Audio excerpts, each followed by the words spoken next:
नमस्कार शेतकरी मित्रांनो, माझं नाव सूर्यवंशी ज्ञानेश्वर. वेलकम सीड्स प्रतिनिधी.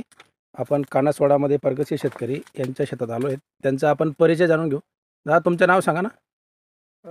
माझं नाव किरण नारायण सोनवणे. तुमचा मोबाईल नंबर. माझा मोबाईल नंबर 7020157726. तुमचं गाव कुठलं आहे? आमचं गाव कानसवाडे, कानासवाडा तालुका.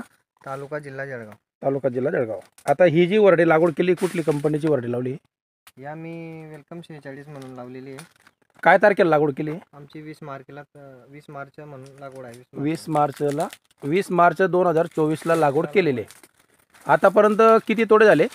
आतापर्यंत आमचे 11 तोडे झाले. 11 तोडे. किती माल निघाला आतापर्यंत? आतापर्यंत आमचा जवळजवळ 96 टन माल निघाला आहे. 96 टन माल गेलेला आहे. तर आपण शेतकरी मित्रांनो बघू शकतात. दादा, आता तुमचं परिचय जाणून घेऊ आपण. मी ओमप्रकाश प्रल्हादराव देशमुख.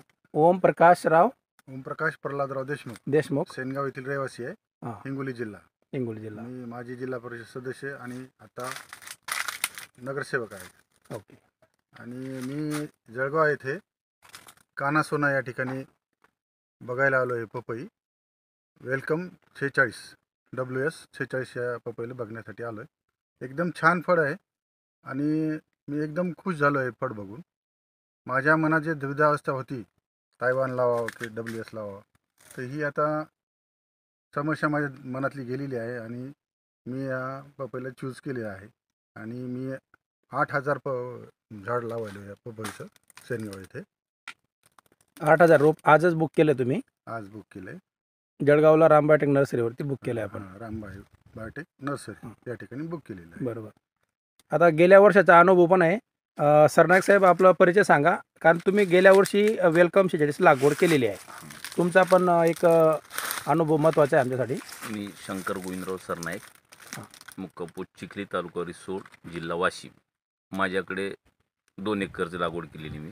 बरं. 1800 झाड आहे. 1800 झाड. आणि रोपं कुठून घेतले होते तुम्ही? रोप रामबायोटेक नर्सरीतून घेतले होते. जळगाव रामबाटेक. माझा प्लॉट पाहला, यांना पण चांगला वाटला, त्याच्यामुळे इथं पण त्यांना यावर्षी 8 एकराची बुकिंग. तुमच्या मार्फत आमच्या आतापर्यंत 30,000 रोपांची बुकिंग आलेली आहे. हा, कारण की ते आले ते त्या दिवशी मंगरूळ. हां, त्यांचे पण 20,000 रोपं आणि अगोदर आता नंतर 10,000 रोपं गेलेले आहेत, म्हणजे बुकिंग झालेली आहे. तर शेतकऱ्यांना तुम्हाला काय संदेश द्यावा असं वाटतं, की तुम्ही आता ही पहिल्यांदा बघितली वराठी, काय वाटतंय शेतकऱ्यांनी ही वराठी का लावायला पाहिजे बाबा? हा संदेश द्यावा वाटते की बाबा याच्यावर व्हायरस कमी आहे